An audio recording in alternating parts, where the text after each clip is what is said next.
Nous pouvons ressentir qu'aujourd'hui l'ennemi détient les choses en grande partie comme il l'entend.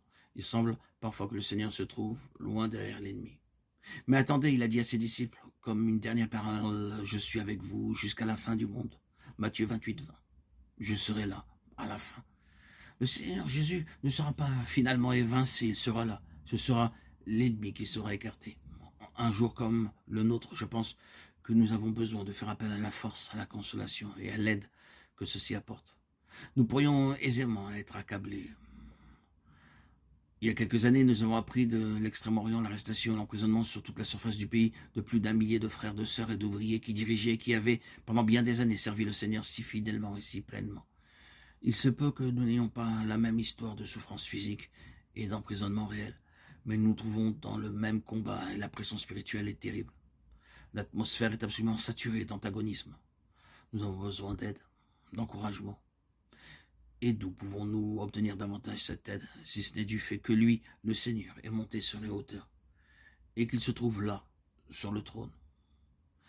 C'est simplement le premier point à ce sujet, mais c'est une chose puissante.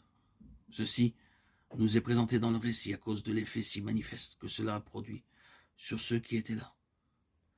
Et nous devons rappeler que Luc était un historien très méticuleux, et nous dit qu'il a pris grand soin d'examiner et de rassembler les données correctement et avec précision. Luc n'aurait jamais rapporté ceci dans son récit s'il avait eu une question ou un doute à cet égard. Il avait une foule d'évidences pour tout ce qu'il a écrit dans son livre des Actes, sur des circonstances et des conditions qui, de façon naturelle, auraient eu pour résultat quelque chose de tout à fait opposé. Vous n'avez ici que des hommes comme ceux-ci, triomphants, absolument triomphants. Leur Seigneur les a quittés. Il a été enlevé sur une hue et dérobé à leurs yeux. Il est parti. Que devraient-ils ressentir? Mais ne sont pas affligés. Ils vont triomphants et en vue de triompher parce qu'il est monté. L'exaltation du Seigneur Jésus est présentée ici à notre foi comme une note importante dans l'octave de la rédemption.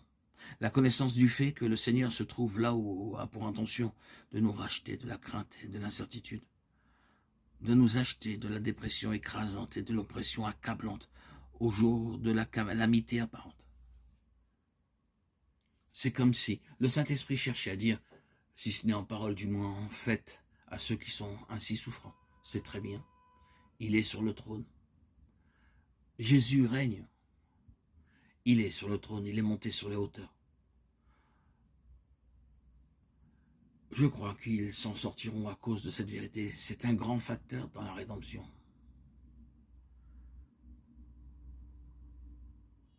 C'est vrai que des difficultés s'élèvent dans nos pensées quand nous voyons les choses tourner mal. Mais Dieu est au-dessus de tout.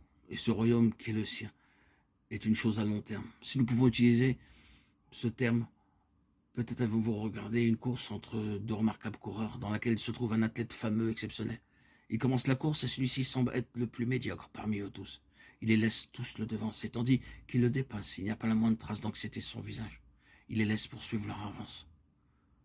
Chacun pense qu'ils sont en train de gagner et qu'il est battu. Mais attendez jusqu'à la fin, il possède une telle réserve d'énergie qu'à la dernière minute, quand ils sont tous épuisés, il fait appel à ses réserves et gagne la course tout à fait aisément. C'est la formidable victoire due à la compétence et à la réserve.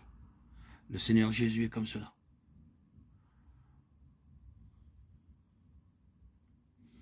C'est exactement ce qui se passe aujourd'hui. Il semble que son rival l'emporte à sa manière, qu'il le devance, et il ne semble pas que le Seigneur en soit très troublé.